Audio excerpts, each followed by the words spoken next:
بسم اللہ الرحمن الرحیم۔ الحمد للہ وکفا وسلام علی عباده الذین اصطفى، اما بعد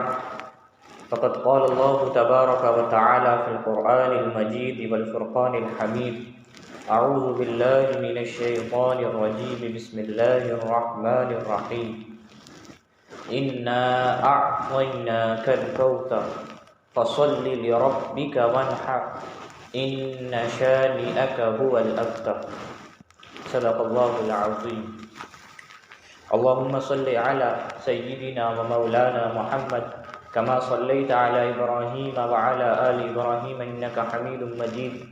اللہم بارک علی محمد وعلی آل محمد کما بارکت علی ابراہیم وعلی آل ابراہیم انک حمید مجید۔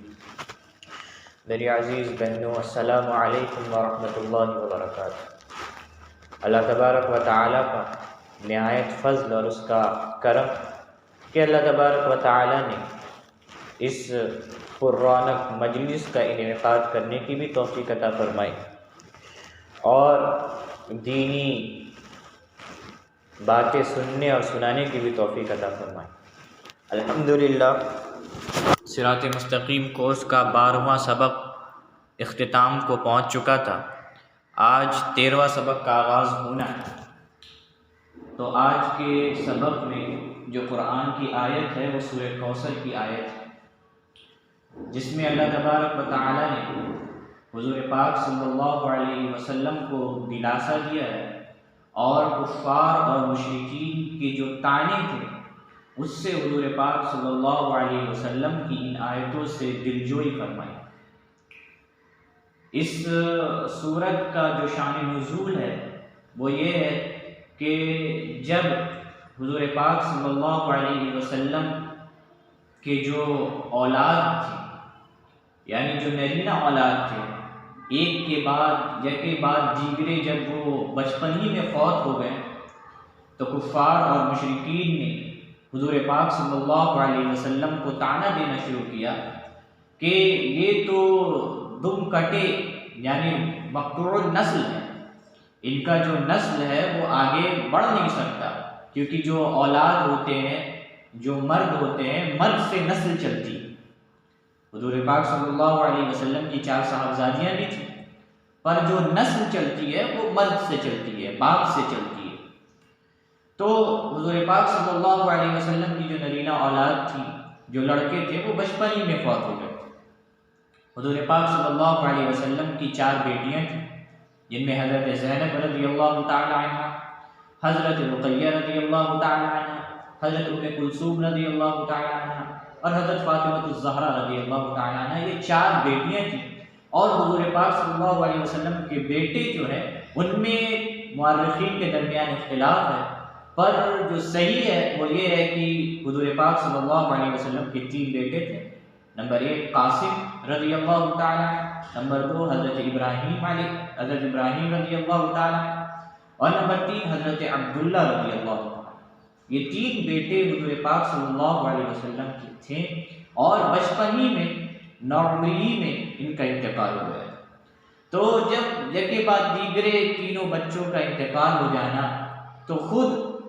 اور کفار مشرکین کا یہ طعنہ دینا کہ آپ مقطوع النسل ہیں، آپ کی نسل آگے چل نہیں سکتی، آپ کے نام لیوا کوئی اب بچ نہیں سکتا، کیونکہ جو لڑکے ہوتے ہیں وہ باپ کے جو باقی مشن ہوتا ہے، جو مشن لے کر باپ چلتا ہے، وہ بیٹا اس کو پھر جب باپ گزر جاتا ہے تو بیٹا اس کو اس مشن کو لے کر آگے چلتا ہے۔ تو جب حضور پاک صلی اللہ علیہ وسلم نے دین حق کو غلبہ کرنا چاہا اور ایک اللہ کی طرف سب کو دعوت دی اور یہ مشن جب آگے چلنے لگا تو یہ جو کفار اور مشرکین تھے ان کا یہی کہنا تھا کہ ان کا مشن جلد ہی ختم ہو جائے، ان کے نام لیوا کوئی بچیں گے نہیں۔ تو اس سلسلے میں اللہ تبارک و تعالیٰ نے اس قرآن میں اس سورت کا نزول فرمایا، جس میں اللہ تبارک و تعالیٰ نے فرمایا اِنَّا أَعْطَيْنَاكَ الْكَوْثَرَ کہ اے نبی صلی اللہ علیہ وسلم ہم نے آپ کو عطا کیا ہے، خیر کثیر عطا کی، یعنی ہم نے تو آپ کو زندگی میں اور آپ کے مرنے کے بعد جتنی بھی چیزیں دی ہیں وہ خیر ہی خیر دی. اگر آپ ان کی باتوں میں سن کر آپ رنجیدہ ہو رہے ہیں تو آپ رنجیدہ نہ ہوں، بلکہ یہ ساری چیزیں اللہ تبارک و تعالیٰ اپنی طرف سے ان کی مرضی سے ہو رہا ہے. اور اللہ تبارک و تعالیٰ نے آپ کی جو خیر کثیر عطا فرمائی ہے اس خیر کثیر میں یہ بھی ہے کہ آپ کی اگرچہ جسمانی اولاد نہیں ہے پر روحانی اعتبار سے آپ کے اولاد اتنی اولادیں ہیں کہ آپ کے نام لیوا قیامت تک کے باقی رہے. ایک نبی اپنی امتی کا روحانی باپ ہوتا ہے اور ان کی بیویاں جو امہات المؤمنات ہوتی ہیں، امہات المسلمین ہوتی ہیں، وہ تمام امت کی مائیں ہوتی ہیں. ایک نبی اپنے اعتبار سے، ایک رسول اپنے اعتبار سے اپنی امت کا روحانی باپ ہوتا ہے اور ان کی بیویاں اپنی امتوں کی روحانی ماں ہوتی ہیں. تو آج سے جتنے بھی امت گزرے ہیں، جتنے بھی لوگ گزرے ہیں، وہ حضور پاک صلی اللہ علیہ وسلم کا نام لیوا ہیں. تو اللہ تبارک و تعالیٰ نے حضور پاک صلی اللہ علیہ وسلم کو خیر کثیر عطا فرمایا، اور اس خیر کثیر کے ساتھ اللہ تبارک و تعالیٰ نے آگے فرمایا فَصَلِّ لِرَبِّكَ وَانْحَرْ. تو آپ کو چاہیے کہ اپنے رب کے لیے نماز پڑھیں اور اپنے رب کے لیے قربانیاں کریں، کیونکہ اللہ تبارک و تعالیٰ نے آپ کو ایسا انعام عطا فرمایا ہے، قرآن جیسی مقدس کتاب عطا فرمائی ہے، آپ کو صحابہ جیسے مخلص دوست عطا فرمائے، اور ایسے دوست، ایسے ساتھی آپ کو عطا فرمائے ہیں کہ آپ کی ایک الفاظ میں، آپ کے ایک حکم میں وہ مر مٹنے کے لیے تیار ہے. آپ کو ایسے ساتھی عطا فرمائے، آپ کو ایسی پاکیزہ اولادیں عطا فرمائی ہیں کہ یہ اولادیں آپ کی دلجوئی کے لیے، آپ کی محبت میں سب کچھ کر سکتے ہیں. اور آپ کو ایسی بیویاں عطا فرمائی ہیں جو تمام امتوں کے لیے اسوہ حسنہ ہے، تمام عورتوں کے لیے اسوہ حسنہ ہے، آئیڈیل، جو آپ کی بیویوں کو دیکھ کر اپنی زندگیوں میں اپنے آپ کو آپ کی بیویوں کی طرح ڈھالتی ہیں. تو اللہ تبارک و تعالیٰ نے آپ کو ایسے ایسے انعامات دیے، تو اس کے لیے آپ کو چاہیے کہ آپ اپنے رب کے لیے نماز پڑھیں، وانحر، اور قربانیاں کریں، یعنی مالی عبادت بھی کریں اور جسمانی عبادت بھی کریں. ان شانئک ھو الابتر، بے شک آپ کے جو دشمن ہیں، آپ سے جو حسد کرتے ہیں، وہی مقطوع النسل ہیں، وہی کٹے ہوئے دودھ کے مانند ہے. یعنی ان کے نام لیوا نہیں بچیں گے، بلکہ آپ کے نام لیوا قیامت تک کے لیے جاری رہیں. الحمدللہ آج حضور پاک صلی اللہ علیہ وسلم کا نام خود اللہ تبارک و تعالیٰ نے اپنے ساتھ جوڑے رکھا ہے.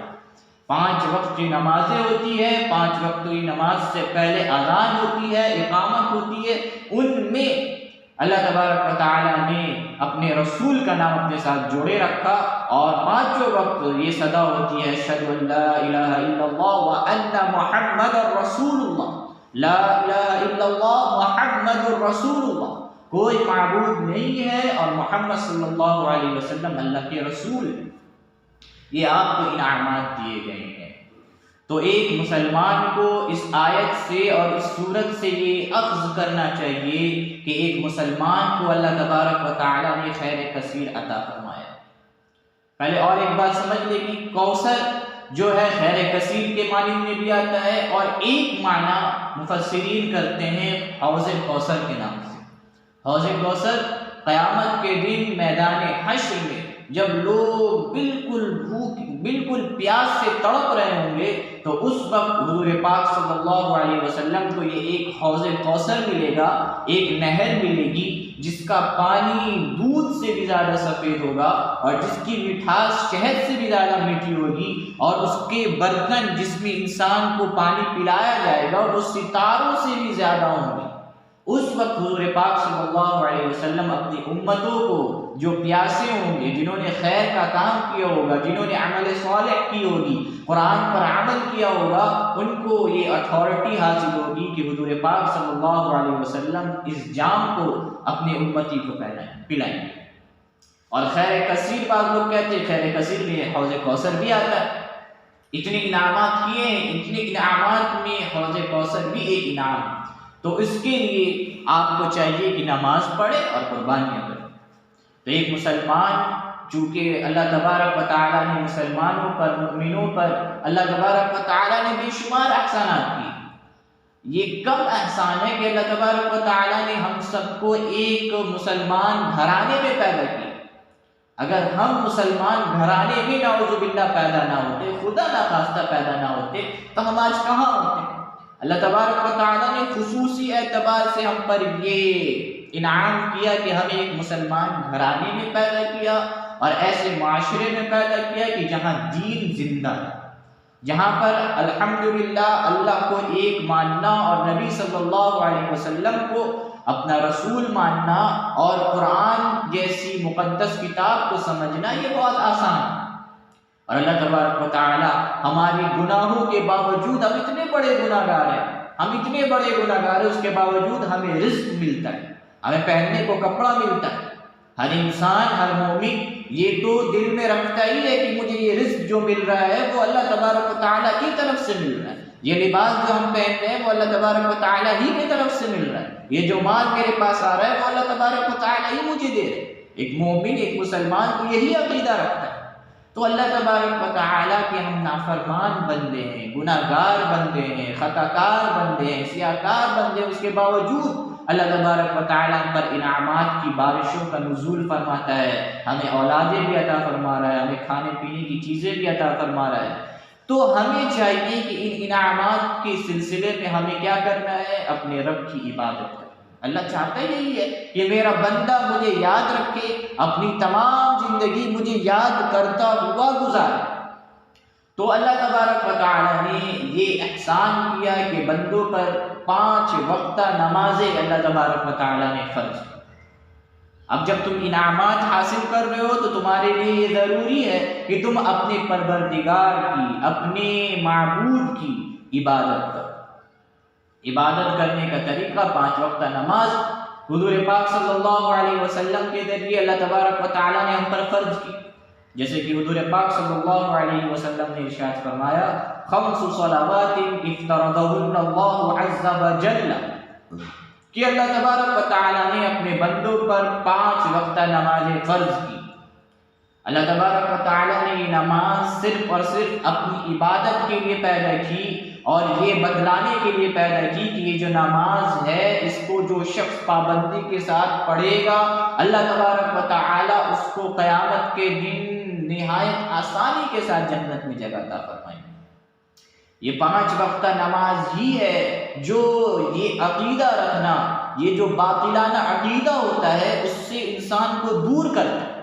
ایک شخص جو نماز پڑھتا ہے، نماز پڑھ کر ایک اللہ کی عبادت کا اقرار کرتا ہے تو یہ اس کا نماز پڑھنا یہ جہاد کے مانند ہے کہ وہ یہ جہاد کر رہا ہے، یہ دکھا رہا ہے کہ میں صرف اور صرف ایک اللہ کی عبادت کرتا ہوں، اس کے علاوہ میں کسی کی عبادت نہیں کرتا، اس کے علاوہ کسی دوسری ذات کو شریک نہیں ٹھہراتا. یہ نماز پڑھنے کا شعور ہے. حضور پاک صلی اللہ علیہ وسلم اس نماز کو اپنی آنکھوں کی ٹھنڈک بتائی کہ نماز میری آنکھوں کی ٹھنڈک. اور بنی الاسلام علی 5 شہادت ان لا الہ الا اللہ وان محمد رسول اللہ واقام الصلاۃ وایتاء الزکاۃ وصوم رمضان وحج البیت من استطاع الیہ سبیلا. حضور پاک صلی اللہ علیہ وسلم نے ارشاد فرمایا کہ اسلام کی بنیاد 5 چیزوں پر ہے. جو ستون کہہ سکتے ہیں کہ جو عمارت کھڑی ہوتی ہے، عمارت کے جو ستون ہوتے ہیں وہ 5 ہے. اگر کوئی ایک بھی بنیادی، کوئی ایک بھی پلر، کوئی ایک بھی ستون اگر وہاں سے ہٹا دیا جائے تو وہ عمارت گر پڑے. ایک کرسی ہے، کرسی کے 4 پیر ہیں، ایک کرسی کے 4 پیر میں سے کوئی ایک پیر ٹوٹ جائے تو وہ کرسی ٹک نہیں سکتی. اسی طریقے سے اسلام بھی جو ہے ان 5 چیزوں میں ٹکا ہوا ہے بنیادی طور پر. اگر ان 5 چیزوں میں سے کوئی ایک چیز بھی انسان چھوڑ دے گا تو وہ اسلام کو اپنے اوپر قابو نہیں رکھ سکتا، اسلام پر جمع نہیں رہ سکتا. اور وہ 5 چیزیں کیا ہے؟ سب سے پہلے تو ایمانیات میں سے دل میں عقیدہ ہونا چاہیے کہ ایک اللہ ہے، اس کے علاوہ کوئی معبود نہیں۔ حضور پاک صلی اللہ علیہ وسلم ہمارے نبی ہیں، آخری نبی ہیں، ان کی شریعت برحق۔ جب ایک شخص ایمان سے فارغ ہو گیا، ایمان لے آیا ان ساری باتوں پر، تو اب اعمال کی باری ہوگی۔ جب ایمان لے آیا، دل کا کام کر لیا، تو اب اعمال کی باری آئے کہ اب اس کو اعمال کرنے۔ اعمال کیا کرنا ہے؟ سب سے پہلے اقام الصلاۃ، نماز کو قائم کرنا۔ بنیادی رکن، سب سے بڑی عبادت، اگر اسلام میں سب سے بڑی عبادت اگر کہا جائے تو وہ نماز ہے۔ اور اگر کوئی شخص نماز ہی کو چھوڑ دے، جو سب سے اہم ترین چیز ہے، تو وہ تمام چیزوں میں فیل ہوتا چلا جاتا ہے۔ ایک بنیادی سبجیکٹ میں جو ضروری ہے، اس میں اگر کوئی شخص فیل ہو جائے تو باقی جو چھوٹے موٹے سبجیکٹ ہیں وہ تو ایسے بھی چلے جائیں گے۔ تو سب سے پہلے نماز، وَإِقَامِ الصَّلَاةِ، پھر وَإِيتَاءِ الزَّكَاةِ، زکوٰۃ کا ادا کر۔ اپنے جسمانی اعتبار سے بھی تم کو اپنے اللہ تبارک و تعالیٰ پر قربانی پیش کرنی ہے، اور مالی اعتبار سے بھی قربانیاں پیش کرنی ہے۔ اپنے مال کو اللہ تبارک و تعالیٰ کے راستے میں خرچ کرنا ہے۔ وصوم رمضان، رمضان کے روزے رکھنا ہے، اور حج، بیت اللہ کا حج کرنا ہے اگر تمہارے پاس استطاعت ہے۔ تو یہ 5 چیزیں اللہ تبارک و تعالیٰ نے بنیادی بتائی، اور نماز کو سب سے اہم ترین بنایا ہے۔ اور نماز کو جو شخص پڑھتا ہے اس کے لیے اجر بھی ویسے ہی اللہ تبارک و تعالیٰ نے رکھے، جیسے کہ حضور پاک صلی اللہ علیہ وسلم نے ارشاد فرمایا، من احسن وضوءهن وصلاهن لوقتهن واتم ركوعهن وخشوعهن كان له على الله عهد ان يغفر له ومن لم يفعل فليس له على الله عهد ان شاء غفر له وان شاء عذب۔ اگر کوئی شخص 5 وقت نماز پابندی کے ساتھ اپنے وقت متعینہ پر پڑھتا ہے، فجر کی نماز فجر کے وقت پر پڑھتا ہے، ظہر کی نماز ظہر کے وقت پر پڑھتا ہے، ہر نماز اپنے وقت مقررہ پر پڑھتا ہے، اور اچھی طریقے سے وضو بنا کر پڑھتا ہے، رکوع بالکل صحیح طریقے سے کرتا ہے، دل میں اس کا خشوع ہوتا ہے، اللہ تبارک و تعالیٰ سے ڈرتے ہوئے نماز میں جب وہ کھڑا ہوتا ہے تو اس کے دل میں ڈر ہوتا ہے کہ میں اپنے رب کے سامنے کھڑا ہوں، پوری دھیان کے ساتھ، مکمل دھیان کے ساتھ نماز پڑھتا ہے، تو اللہ تبارک و تعالیٰ وعدہ کرتے ہیں، اس پر عہد لیتے ہیں، معاہدہ لیتے ہیں کہ اللہ تبارک و تعالیٰ ضرور اس کی مغفرت فرمائے، ضرور بھی ضرور اس کی مغفرت فرمائے اگر کوئی شخص پابندی کے ساتھ 5 وقت نماز پڑھتا۔ وَمَن لَّمْ يَفْعَلْ، اور جو شخص نماز نہیں پڑھتا، فَلَيْسَ لَهُ عَلَى اللَّهِ عَهْدٌ، تو اللہ تبارک و تعالیٰ کا کوئی وعدہ نہیں ہے، إِن شَاءَ عَذَّبَهُ، اگر چاہے تو اس کو عذاب دے، وَإِن شَاءَ غَفَرَ لَهُ، اگر چاہے اس کو معاف فرمائے۔ اللہ تبارک و تعالیٰ رحیم ذات ہے، اللہ تبارک و تعالیٰ بادشاہ ہے، حاکم ہے، وہ اگر چاہے تو معاف کر سکتا ہے بے نمازیوں کو بھی، پر اصل جو قانون ہے وہ بے نمازیوں کے لیے سزا ہی سزا ہے۔ دوسری احادیث میں دیکھیں گے تو حضور پاک صلی اللہ علیہ وسلم نے فرمایا کہ جس شخص نے بھی نماز کو جان بوجھ کر چھوڑ دیا اس نے کفر کر دیا۔ اور بعض ائمہ کے نزدیک، جیسے 4 ائمہ ہیں، حضرت امام احمد بن حنبل رضی اللہ تعالی عنہ کا مسلک یہ ہے کہ جو شخص نماز نہیں پڑھتا، جان بوجھ کر نماز چھوڑتا ہے، اس کا وہ مسلمان نہیں ہو سکتا، وہ ایمان والا نہیں ہو سکتا، بلکہ وہ کافر ہے۔ یہ حضرت امام احمد بن حنبل رضی اللہ تعالی عنہ کا فتویٰ، رحمۃ اللہ علیہ کا فتویٰ۔ امام شافعی، امام مالک رحمہ اللہ، ان دونوں کا مسلک یہ ہے کہ جو شخص جان بوجھ کر نماز چھوڑتا ہے وہ واجب القتل ہے، اس کو قتل کیا جائے گا۔ بلکہ ہمارے جو ائمہ ہیں، ہمارے حضرت امام ابو حنیفہ رحمۃ اللہ علیہ، وہ اس مسئلے میں تھوڑے نرم ہیں، وہ یہ کہتے ہیں کہ وہ جو شخص جان بوجھ کر نماز چھوڑتا ہے وہ کافر تو نہیں ہوگا، نہ واجب القتل ہوگا، بلکہ اس کو جیل میں ڈال دیا جائے گا اور اس کو قید رکھا جائے گا جب تک وہ توبہ نہ کر لے، اس کو اس قید سے چھوڑا نہیں جائے گا۔ تو نماز کی اہمیت جو ہے وہ بہت بڑی اہمیت ہے۔ اسی سلسلے میں حضور پاک صلی اللہ علیہ وسلم نے ارشاد فرمایا کہ جب تمہارے بچے 7 سال کی عمر کو پہنچ جائیں تو تم ان کو نماز کا حکم دو، نماز کے بارے میں ان کو سکھلاؤ، اپنے ساتھ مسجد لے آؤ، اپنے گھر میں بچوں کو سکھلاؤ، نماز پڑھاؤ، اور جب 10 سال کی عمر کو پہنچ جائیں اور نماز نہ پڑھیں تب ان کو مارو، مار کر ان کو نماز پڑھاؤ۔ یہ 10 سال کی عمر میں بچہ ابھی نابالغ ہے، وہ ابھی اس کے اوپر نماز فرض بھی نہیں ہوئی ہے، پر اس کو نماز کا عادی بنا رہے ہیں کہ نماز کی اہمیت اس کے دل میں آئے، نماز کی جو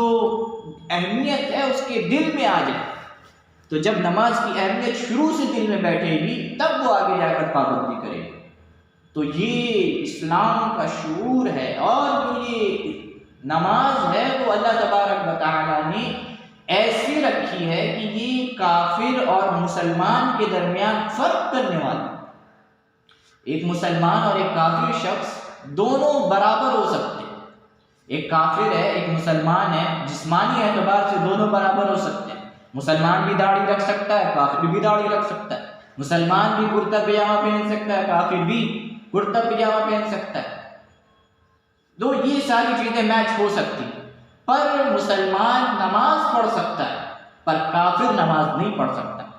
یہ فرق کرنے والی ہے، نماز فرق کرتی ہے، درمیان میں جتنے بھی لوگ ہیں ان سب کے درمیان فرق کرتا ہے نماز، اور نماز یہ بتلاتا ہے کہ میں ایک اللہ کی عبادت کرتا ہوں، اس کے علاوہ کسی کی عبادت نہیں کرتا۔ اور یہی نماز ہے جس کے وجہ سے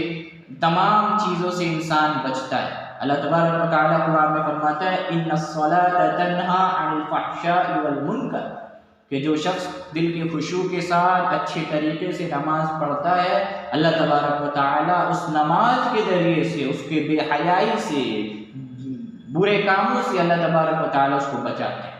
یعنی جو شخص نماز اچھی طریقے سے پڑھتا ہے وہ اعمال صالحہ کرتا ہے، اس کے دل میں نیک اعمال کرنے کا جذبہ جاگتا ہے، برائی سے نفرت پیدا ہوتی ہے۔ آج کے زمانے میں نماز کی جو اہمیت ہے وہ بہت کم ہو چکی ہے، اور اس کے کم ہونے کی جو سب سے بڑا کارن کہہ سکتے ہیں، ریزن ہو سکتے ہیں، وہ ہمارے گھر کا ماحول، ہمارے گھر کا جو رویہ ہے، اور ہمارے گھر میں جو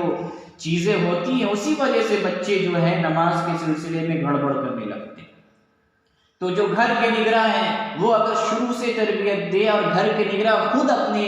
سلسلے میں نماز کی پابندی کرے تو بیٹا بھی اس کی پابندی کر سکتا ہے۔ پر ہم نے چونکہ اس پر عمل نہیں کیا، اپنے بچوں کو شروع سے پابند نہیں کیا، تو اس کے سلسلے میں یہ ہمارے اوپر آتا ہے کہ وہ بچہ جو ہمارا ہوتا ہے وہ بے نمازی ہوتا ہے۔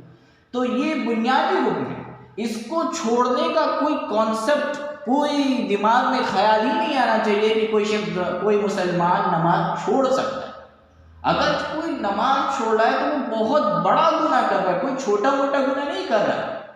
وہ بہت بڑا گناہ کر رہا ہے۔ تو اس کو سمجھنا چاہیے اور اپنے گھروں پر نماز کی پابندیاں ضروری کرنی چاہیے۔ تو چونکہ اللہ تبارک و تعالیٰ ہم پر اتنے انعامات کرتا ہے تو ہم پر ضروری ہے کہ اس کی عبادت کی جائے۔ فَصَلِّ لِرَبِّكَ وَانْحَرْ، اور اللہ تبارک و تعالیٰ کی نام کی قربانیاں پیش کی جائیں۔ نماز جسمانی عبادت ہے، انسان اپنے جسم سے اللہ تبارک و تعالیٰ کے سامنے جھکتا ہے، اللہ تبارک و تعالیٰ سے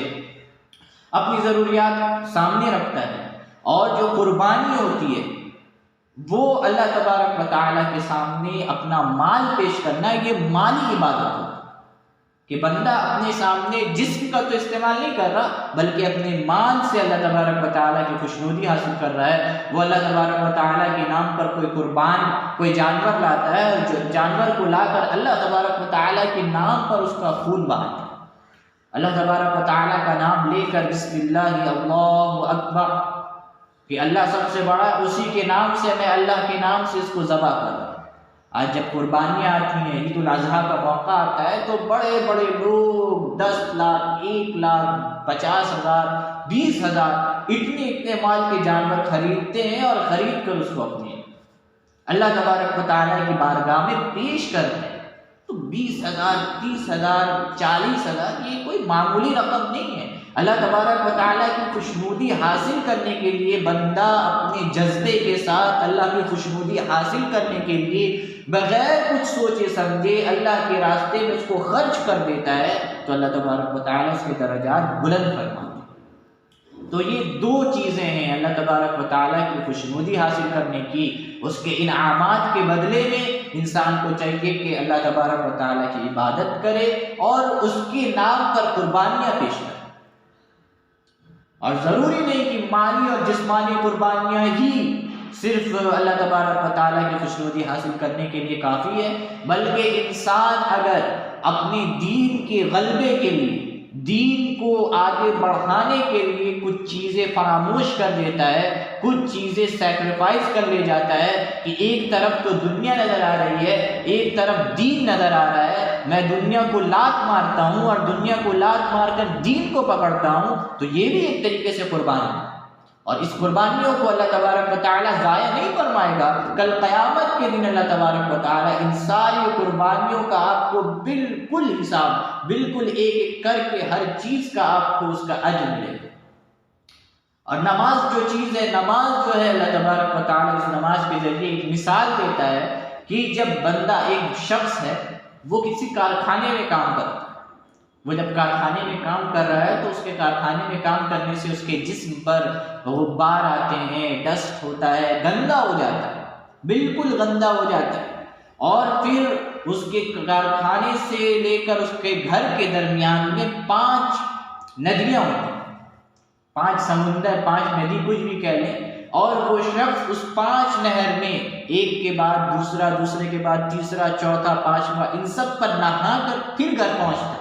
تو کیا اس کے اوپر سے کوئی بھی ذرہ برابر بھی گندگی باقی رہے گی؟ نہیں باقی رہے گی۔ تو یہی مثال نماز کی ہے۔ اگر کوئی شخص دنیا میں گناہ کر لیتا ہے، جو صغیرہ گناہ ہوتے ہیں، جو چھوٹے گناہ ہوتے ہیں، وہ اس سے سرزد ہو جاتے ہیں، تو یہ 5 نمازیں، ایک نماز کے بعد دوسری نماز، تیسری نماز، چوتھی نماز، یہ ساری نمازیں وہ اس کے گناہوں کا کفارہ بن جاتی ہیں، اور اس کفارے کی وجہ سے اس کے جتنے بھی صغیرہ گناہ ہوتے ہیں وہ صغیرہ گناہ معاف ہو جاتے ہیں۔ تو یہ فضیلت ہے قربانی کرنے کی بھی، اور اللہ تبارک و تعالیٰ کے نام پر نماز پڑھنے کی بھی، اور نماز پڑھنا ہر مسلمان پر، ہر عاقل پر، ہر بالغ پر یہ فرض ہے، اس کے اوپر قرض ہے، اس کو اس قرض کو ادا کرنا ہی کرنا۔ تو نماز بھی پڑھنے کا اہتمام کرے، اور نفلی اعتبار سے قربانیاں بھی پیش کرے، اور عید الاضحیٰ کے مقام پر بھی اگر آپ صاحب نصاب ہے تو قربانیاں پیش کریں۔ ان شانئک ھو الابتر، تو بے شک وہی لوگ ہیں دم کٹے ہوئے، وہی لوگ ہیں مقطوع النسل۔ تو جو شخص نماز کا پابند ہوتا ہے، جو شخص دین کو غلبہ پہنچانا چاہتا ہے، دین کے لیے قربانیاں پیش کرنا چاہتا ہے، تو آنے والی نسل بھی اس کو یاد رکھتی ہے، اس کے اولاد بھی اس کو یاد رکھتے ہیں، اس کے اولاد بھی اس کی مغفرت کے لیے دعا فرماتے ہیں، اس کی اولاد بھی اس کے لیے اس کے قبر میں جا کر فاتحہ پڑھتے ہیں۔ یہ اولاد ہوتی ہے جب اس کو دین سکھایا جاتا ہے، اور جو شخص اس اپنے بچوں کو دین ہی نہ سکھائے، جو بچے اپنی نماز کی بھی تربیت نہ دے، دین کی تربیت نہ دے، اسلام کی تربیت نہ دے، قرآن کی تربیت نہ دے، تو وہ جو بیٹا ہوتا ہے، اولاد ہوتا ہے، وہ بس کچھ دیر کے لیے جب انتقال ہو گیا والد کا تو اپنے والد کو بھی بھول جاتا ہے، اپنے والد کی اس کو قبر بھی نہیں پتہ ہوتی کہ میرے والد کی قبر کہاں۔ تو یہ ساری چیزیں ہیں کہ ہمیں ضروری ہے کہ ہم ان ساری چیزوں کے پابند ہوں۔ آج کی جو حدیث ہے جس کا ترجمہ یہ ہے کہ حضرت عمران ابن حسین رضی اللہ تعالی عنہ سے روایت ہے کہ رسول اللہ صلی اللہ علیہ وسلم نے فرمایا، مخلوق کی ایسی اطاعت کرنا جائز نہیں جس سے خالق کی نافرمانی لازم آتی ہو۔ حضرت عمران ابن حسین رضی اللہ تعالی عنہ فرماتے ہیں کہ رسول اللہ صلی اللہ علیہ وسلم نے ارشاد فرمایا کہ خالق کی اطاعت کرنا ہر مسلمان پر ضروری ہے۔ اللہ تبارک و تعالیٰ کی جو چیزیں ہیں، اللہ تبارک و تعالیٰ نے ہمارے لیے جو حلال کیا ہے، اس حلال چیزوں کو اپنانا، اور جن چیزوں سے روکا ہے ان چیزوں سے رکنا ہمارے لیے ضروری ہے۔ اب اگر کوئی شخص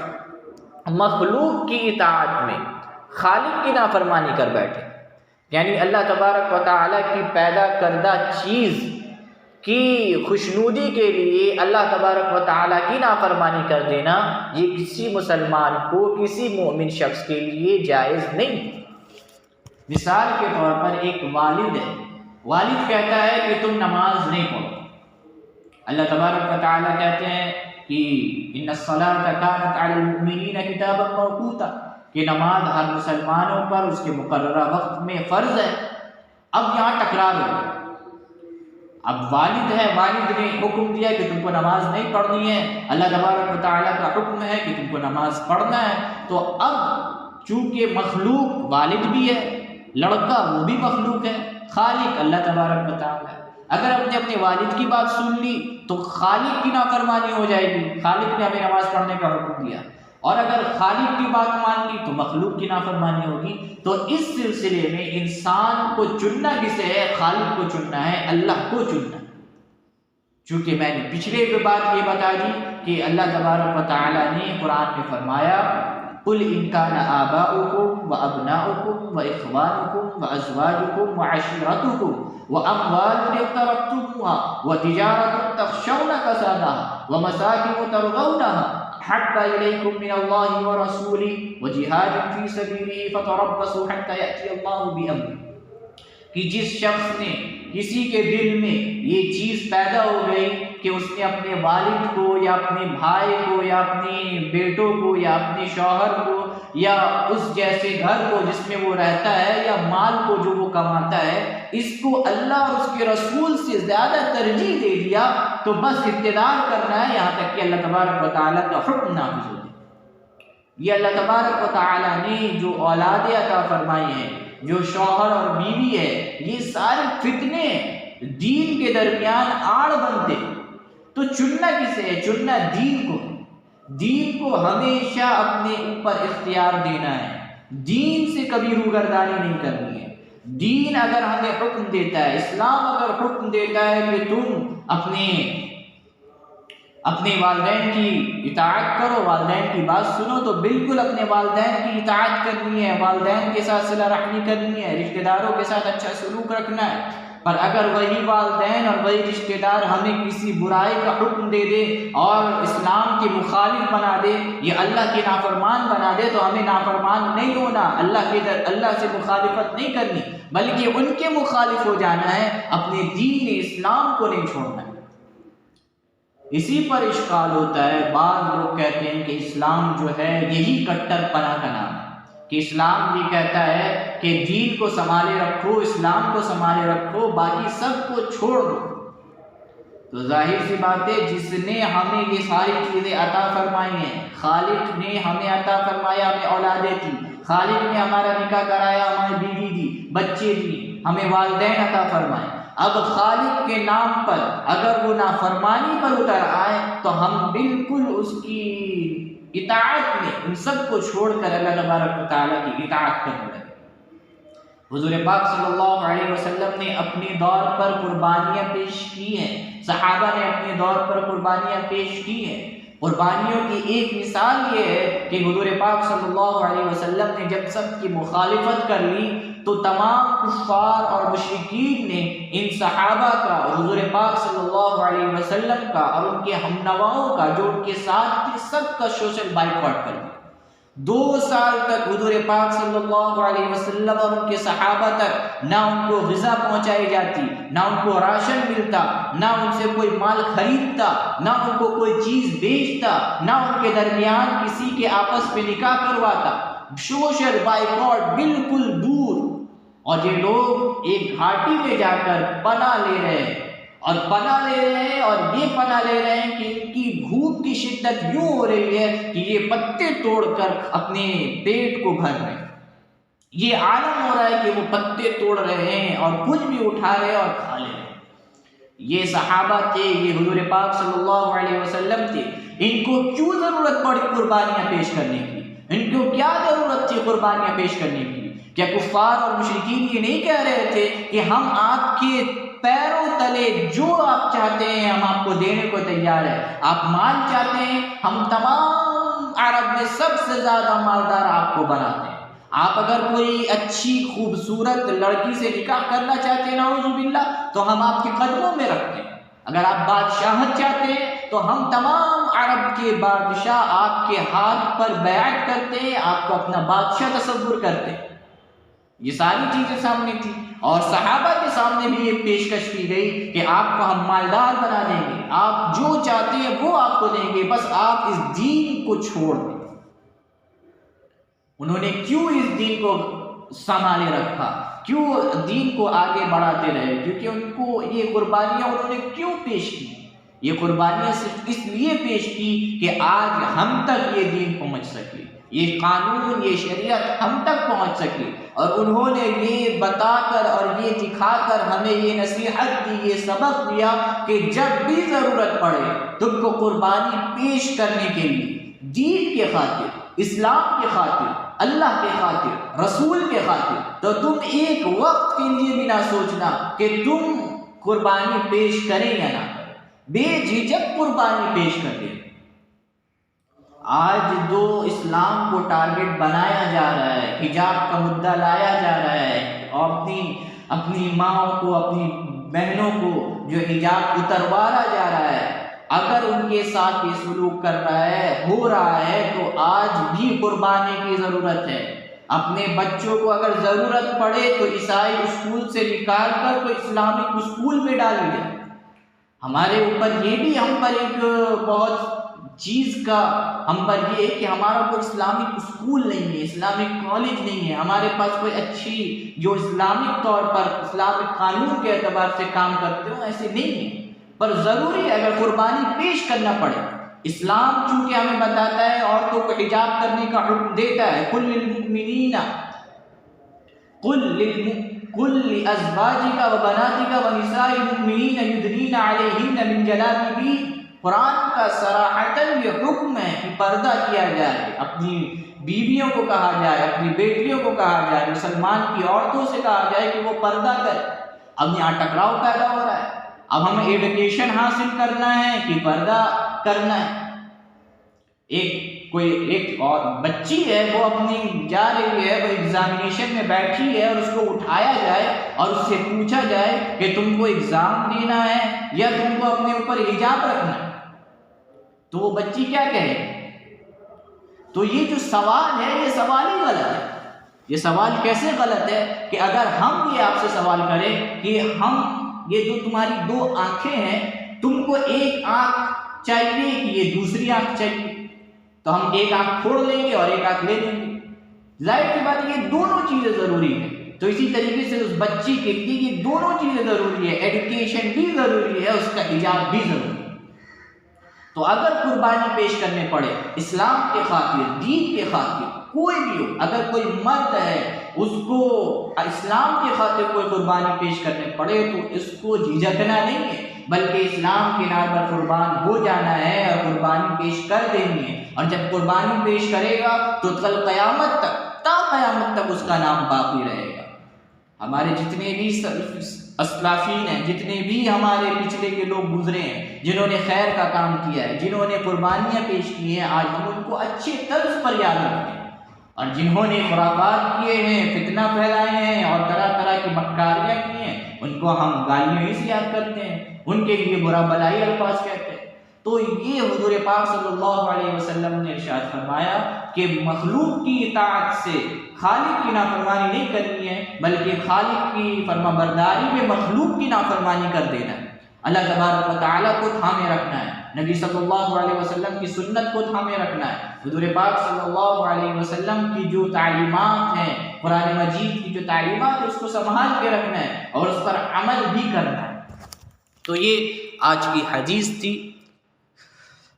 اور آج کی جو عقیدہ ہے وہ ہے عظمت انبیاء علیہ الصلوۃ والسلام و علوم نبوت۔ عظمت انبیاء علیہ السلام، کائنات کی تمام مخلوقات میں سب سے اعلیٰ مرتبہ اور مقام حضرات انبیاء علیہ الصلوۃ والسلام کا ہے، اور انبیاء علیہ الصلوۃ والسلام میں سے بعض سے افضل ہیں، اور حضور اکرم صلی اللہ علیہ وسلم تمام انبیاء سے اعلیٰ اور افضل ہیں، اور تمام انبیاء علیہ السلام کے سردار۔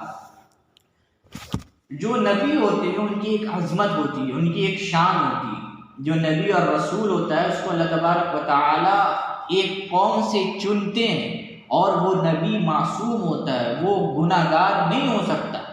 اور وہ جو نبی ہوتا ہے وہ تمام انسان، تمام امتیوں میں افضل ہوتا ہے۔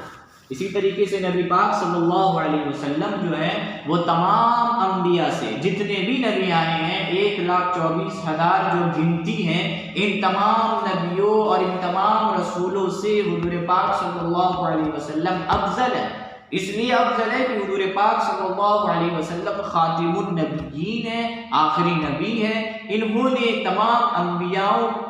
کی امامت کی ہے، اور نبی پاک صلی اللہ علیہ وسلم اپنے دور سے لے کر قیامت تک کے لیے نبی ہے۔ جتنے لوگ آئیں گے وہ سب کے سب حضور پاک صلی اللہ علیہ وسلم کی امتی کہلائیں گے،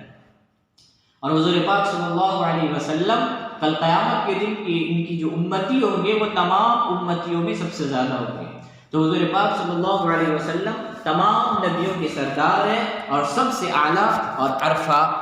بشر ہیں۔ ان کے بعد عظمت علوم نبوت، ہر نبی اپنے زمانے میں شریعت مطہرہ کا سب سے بڑا عالم ہوتا ہے، اور ہر نبی کو لوازم نبوت علوم سارے کے سارے عطا ہوتے ہیں۔ اور حضور اکرم صلی اللہ علیہ وسلم چونکہ اولین و آخرین کے نبی ہیں، اس لیے حضور اکرم صلی اللہ علیہ وسلم کو اولین و آخرین کے اور تمام مخلوقات سے زیادہ علوم عطا کیے گئے۔ حضور پاک صلی اللہ علیہ وسلم علم کی دروازے ہیں، علم کا جو کہہ سکتے ہیں ندی، وہ حضور پاک صلی اللہ علیہ وسلم۔ اصل جو سب سے بڑا علم رکھنے والی ذات وہ اللہ تبارک و تعالیٰ کی ذات ہے، جو ہر چیز کا علم رکھتا ہے، جس کے پاس ہر شے کا علم۔ کوئی انسان ہر چیز کا علم حاصل نہیں کر سکتا، کوئی انسان انجینئر بھی نہیں بن سکتا، ساتھ ساتھ ڈاکٹر بھی نہیں بن سکتا، وہ بن سکتا ہے پر بہت سے علوم ایک ساتھ نہیں رکھ سکتا۔ اللہ تبارک و تعالیٰ کی ذات ایسی ہے کہ وہ تمام علوم اس کو پتہ ہے، تمام علم اس کے پاس ہے، شروع سے لے کر آخر تک کیا ہونے والا ہے، کیا ہوا ہے، ہر چیز کا علم اللہ تبارک و تعالیٰ کو ہے۔ اب وہ علم اللہ تبارک و تعالیٰ اپنے نبی کو عطا فرماتا ہے، اور نبی جو شریعت ہے، جو قانون ہے، اس کا سب سے زیادہ سب سے بڑا عالم جو ہوتا ہے وہ نبی ہوتا ہے۔ اب یہ جو نبی ہوتا ہے یہ تقسیم کرنے والا ہے، یہ جو اس کے اوپر علم آتا ہے وہ علم یہ اپنے ذریعے سے نبی تقسیم کرتا ہے، اور اس تقسیم کے ذریعے اللہ تبارک و تعالی قیامت تک کے لوگوں تک کے لیے اس علم کو پہنچاتے ہیں۔ اسی سلسلے میں کہا جاتا ہے کہ جو عالم دین ہوتے ہیں، جو دین کا علم رکھتے ہیں، شریعت کا علم رکھتے ہیں، قرآن کا علم رکھتے ہیں، یہ لوگ اپنے نبی کے وارث ہوتے ہیں۔ ان العلماء ورثۃ الانبیاء، جو انبیاء ہیں ان کے جو وارثین ہوں گے، جو وارث ہوں گے وہ علماء ہوں گے، کیونکہ ان کا جو کام ہے، حضور صلی اللہ علیہ وسلم کا کام یہی تھا، مسائل سمجھانا، دین کی باتیں سمجھانا، حق بات سمجھانا، برے کاموں سے روکنا۔ اسی طریقے سے عالم بھی ان کے نقش قدم پر چلتا ہے، ان کی پیروی کرتے ہوئے چلتا ہے، اور یہی کام ایک عالم دین بھی کرتا ہے۔ تو جو علم ہے وہ سب سے زیادہ علم جو ہوتا ہے وہ نبوت کے لیے نبی کو سب سے زیادہ علم حاصل ہوتا ہے۔ تو یہ ساری چیزیں اس کو سمجھنا بھی ضروری ہے اور اس کو عمل کرنا بھی ضروری ہے، اور علم حاصل کرنا بتا چکا ہوں کہ ہر مسلمان پر، ہر عورت پر، ہر مرد پر فرض ہے۔ اتنا علم سیکھنا تو اس پر فرض نہیں ہے کہ جتنا اس کے روزمرہ کی زندگی میں اس پر پیش آتے ہیں، یہ اس کے لیے ضروری ہے، اور اس کو ان ساری چیزوں کا علم حاصل کرنا اس کے اوپر واجب ہوتا ہے۔ آج کا مسئلہ جو ہے وہ حیض کے بقیہ احکام و مسائل ہیں۔ دوران حمل طہارت، حمل کے زمانے میں اگر خون آ جائے تو وہ حیض نہیں بلکہ استحاضہ ہے، یہاں تک کہ بچے نکلنے سے پہلے جو خون آتا ہے وہ بھی استحاضہ کہلاتا ہے، اور پیدا ہونے کے بعد جو خون آتا ہے وہ بھی نفاس کہلاتا ہے۔ اب مسئلہ یہ ہوتا ہے کہ جو عورت حاملہ ہو جاتی ہے، پریگننٹ ہو جاتی ہے، تو اگر پریگننسی کی حالت میں اگر اسے خون آ جائے، کوئی بھی خون آ جائے، تو وہ استحاضہ کہلائے گا، حیض نہیں کہلائے گا۔ اور اگر حمل سے یعنی بچہ جننے سے پہلے اگر خون آئے تو وہ بھی استحاضہ کہلائے گا۔ اب جب حمل ہونے کے بعد جو خون آتا ہے، یعنی بچہ کی ولادت ہونے کے بعد جو خون آتا ہے، وہ اصل نفاس کہلاتا ہے۔ اب نفاس کا جو حکم ہے وہ آگے انشاءاللہ آئے گا۔ حیض کے زمانے میں نماز روزے کا حکم، اس زمانے میں نماز پڑھنا اور روزہ رکھنا جائز نہیں ہے، ہاں البتہ اتنا فرق ہے کہ نماز بالکل معاف ہو جاتی ہے، پاک ہونے کے بعد قضا کرنا واجب ہے، لیکن روزہ بالکل معاف نہیں ہوتا، پاک ہونے کے بعد قضا روزہ رکھنا واجب ہے۔ اب اگر کوئی شخص، کوئی عورت جو ہے وہ حائضہ ہے، یعنی حیض کے ایام اس کے چل رہے ہیں، تو اب اس کے لیے نہ وہ نماز پڑھے گی نہ وہ روزہ رکھے گی۔ ان دونوں میں فرق صرف اتنا ہے کہ نماز جو ہے وہ بالکل معاف ہوتی ہے، اس کی قضا کرنے کی ضرورت نہیں ہوتی، البتہ جو روزے کے ایام میں تو وہ روزہ نہیں رکھے گی حیض کے ایام میں، بلکہ اس کی آگے چل کر جب وہ پاک ہو جائے گی تو اس کا قضا کرنا اس پر واجب ہوگا۔ یہ دونوں میں فرق ہے۔ اور دورانی نماز روزہ حیض کا آنا، اگر کسی کو فرض نماز پڑھتے ہوئے حیض آ گیا تو نماز چھوڑ دے، یہ نماز بالکل معاف ہو گئی، اس کی قضا پڑھنا بھی واجب نہیں ہے۔ اگر نفل یا سنت میں ایسی صورت پیش آ گئی تو نماز ختم کر دے، لیکن پاک ہونے کے بعد اس کی قضا پڑھنا بھی واجب ہے۔ اب مسئلہ یہ ہے کہ اگر کوئی عورت نماز پڑھ رہی اور فرض نماز کی اس نے نیت باندھی اور فرض نماز پڑھتے ہی پڑھتے اس کو حیض آ گیا، تو اب اس کو چاہیے کہ وہ نماز توڑ دے، نماز ختم کرے، اور اس نماز کا قضا کرنا بھی اس کے لیے ضروری نہیں ہے، یعنی اس کی یہ نماز بھی معاف ہو جائے گی۔ اور اگر نفل نماز ہے، نفل یا سنت پڑھ رہی تھی، اب اس کو حیض آ گیا تو اب وہ نماز تو چھوڑ دے گی، پر جب وہ پاک ہوگی تو اس نفل اور یہ سنت نماز جو ہے اس کا اس پر قضا کرنا واجب ہوگا۔ فرض نماز کا قضا نہیں کرے گی اگر دورانی نماز ہی حیض آ گیا، پر سنت اور نفل کی قضا کرنا اس کے لیے ضروری ہوگا بعد میں۔ اور اگر روزے کی حالت میں حیض آ گیا، خواہ آدھا دن گزرنے کے بعد بھی ایسی صورت پیش آ گئی تو وہ روزہ ٹوٹ گیا، چاہے فرض ہو یا نفل، پاک ہونے کے بعد قضا رکھے۔ نماز کے بالکل آخری وقت میں حیض آ گیا، ابھی تک نماز نہیں پڑھی تھی تو بھی معاف ہو گئی، قضا واجب نہیں۔ اب مسئلہ ہے کہ روزے میں رمضان کا روزہ چل رہا ہے یا کسی اور نفل روزے میں، اب روزے کا آدھا دن گزر گیا، ظہر گزر گیا، عصر گزر گیا، عصر کے وقت میں اس کو حیض آ گیا، تو اب جو ہے اس کی روزہ جو ہے وہ ختم ہو گئی، اس کا روزہ نہیں مانا جائے گا، بعد میں اس روزے کی اس کو قضا کرنا ضروری ہے۔ اگرچہ آدھا دن گزر گیا ہو، وہ روزے سے تھی، عصر کے وقت میں اس کا حیض آ گیا، تو اب اس روزے کی وہ بعد میں قضا کرے گی۔ اب دوسرا مسئلہ یہ ہے کہ ایک عورت ہے، وہ نماز پڑھ رہی تھی، نماز اس نے نہیں پڑھا، بالکل عصر کا آخری وقت ہے، عصر کے آخری وقت میں اس کو حیض آ گیا، بالکل آخری وقت میں، اور اس نے عصر کی نماز نہیں پڑھی تھی۔ مثال کے طور پر کوئی عورت بیٹھی ہے، اس کو نیند آ گئی اور اس کو 5 بجے عصر کی نماز ختم ہو جاتی ہے، 5 بجے عصر کی جو وقت ہے وہ ختم ہو جاتا ہے، میں مثال دے رہا ہوں، 5 بجے عصر کی نماز کا وقت ختم ہو جاتا ہے۔ اب عورت جو ہے وہ 4 بجے سوئی اور 4:45 بجے اس کو نیند کھلا، اور نیند کھل کر وہ دیکھتی ہے کہ وہ حائضہ ہے، یعنی اس کو حیض آ گیا۔ اب آخری وقت میں بھی اگر حیض آیا ہے تو اس کی وہ نماز معاف ہو جائے گی، اس کو پڑھنے کی ضرورت نہیں ہے۔ تو یہ آج کے مسائل تھے، اور آج کی جو دعا ہے وہ کھانا کھاتے وقت کی دعا، کھانا شروع کرتے وقت یہ دعا پڑھے بسم اللہ الرحمن الرحیم، اور اگر دعا پڑھنا بھول جائے تو یہ دعا پڑھے بسم اللہ اولہ و آخرہ۔ بسم اللہ الرحمن الرحیم ترجمہ